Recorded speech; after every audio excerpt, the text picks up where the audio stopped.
أن اعبدوا الله فإذا هم فريقان يختصمون. We have sent, by the way, 9 times mentioned in the Quran. Sometimes a little bit of the story is mentioned, sometimes a lot of the story is mentioned, sometimes not much of the story is mentioned.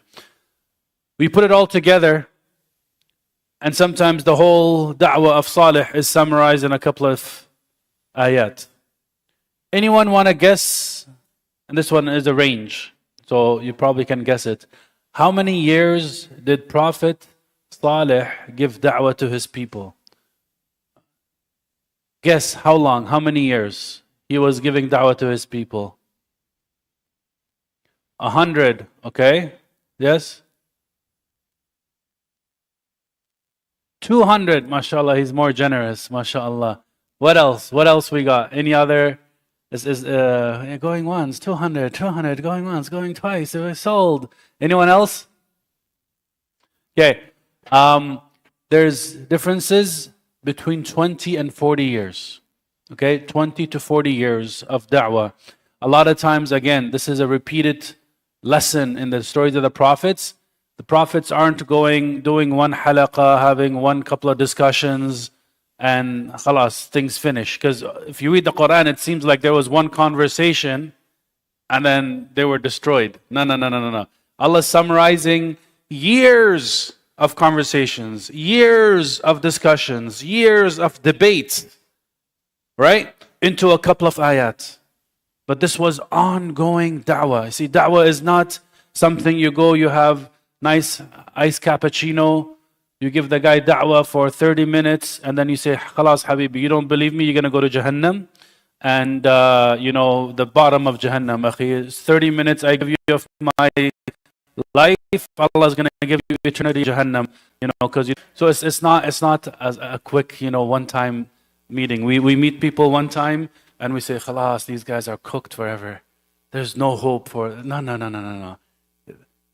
SubhanAllah, 20 to 40 years of going back and forth. So, Salih alayhi salam was giving da'wah to his people and reminding them of Allah's blessings. And people of Tamud were also very powerful. Okay? Ad and Tamud, they were both known to be very, very powerful. Tamud, they had this life expectancy, 300 to 500 years. All right? So they used to live a long life. So when they used to make their houses out of mud and clay, they would outlive the house. Today when you buy a house, you pay mortgage, halal mortgage inshallah, or you follow halal fatwa somehow, whatever it may be. You're paying for that mortgage, and you probably might die before your mortgage finishes, all right? But the house is going to be there. You're going to pass it on to your children. Houses are not going to be gone, right? If it's 300-400 years, by the way, even today's houses, probably going to be finished, yeah? So they used to build their houses in mountains. They used to, like, وَتَنْحِتُونَ مِنَ الْجِبَالِ بُيُوتًا فَارِهِينَ. They used to literally live in mountains, carve out mountains. They had bedroom, living room in the mountain, okay? So that's how the powerful they were, and they wanted to have that such lavish life, all right?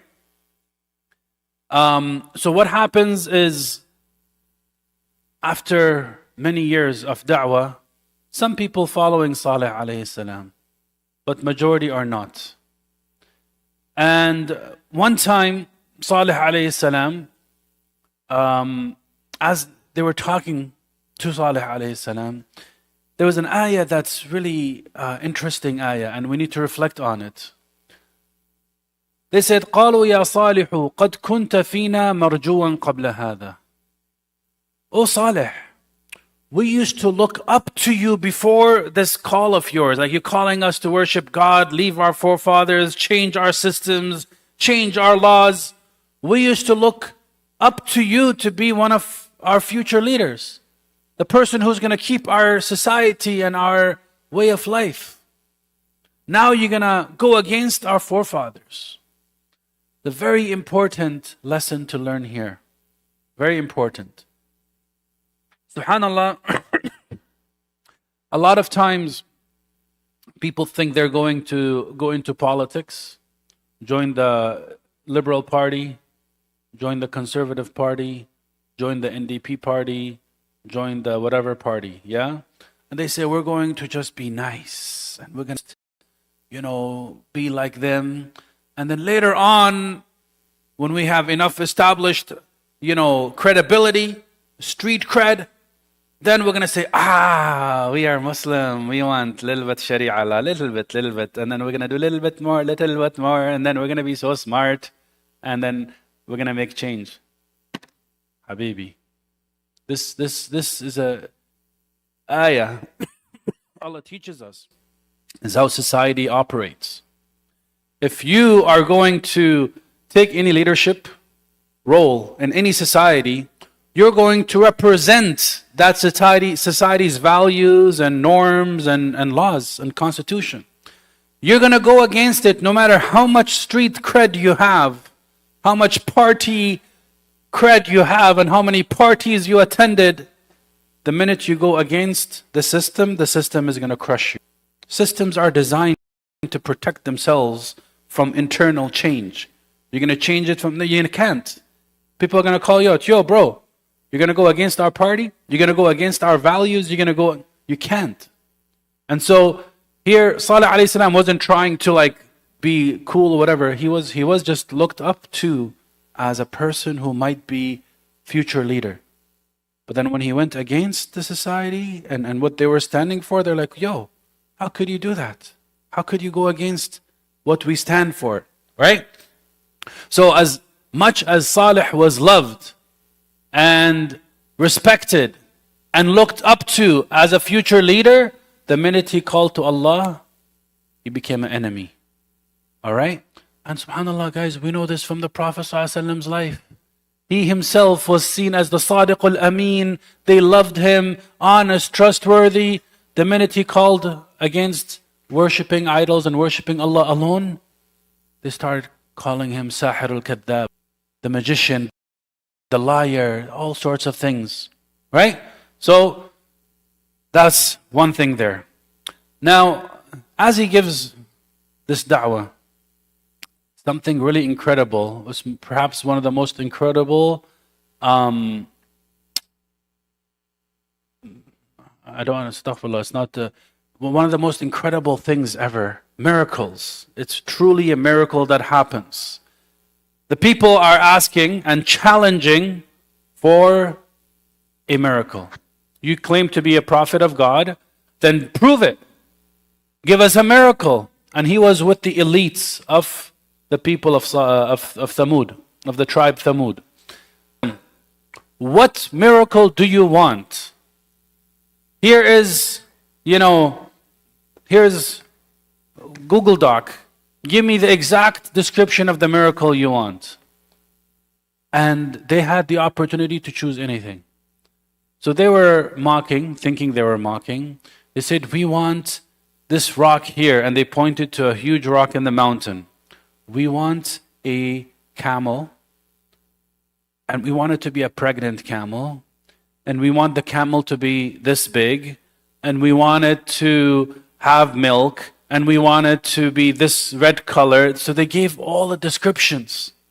And he would say, what else? What else? And so they kept adding descriptions and laughing. Oh, we want it to be pregnant too. Oh, we want it to have a baby camel with it. Ha ha ha ha ha. And they were just kept going with descriptions.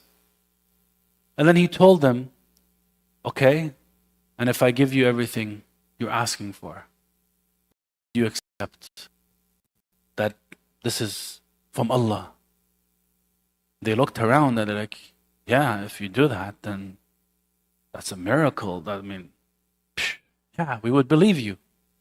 And so he took their covenant, their promise, and they said, yes, we'll do it. And he makes dua to Allah. And there is a huge sound in the mountains, and the rock opens in half. And exactly what they described comes out of the rock. A pregnant she-camel gives birth to the baby, and it's huge beyond what anybody has seen ever before. and they're just looking at each other. What is usually the first excuse? You think they would accept? Yani khalas, they made the promise, they gave the description, Allah gave them exactly what they asked for. You think they accepted?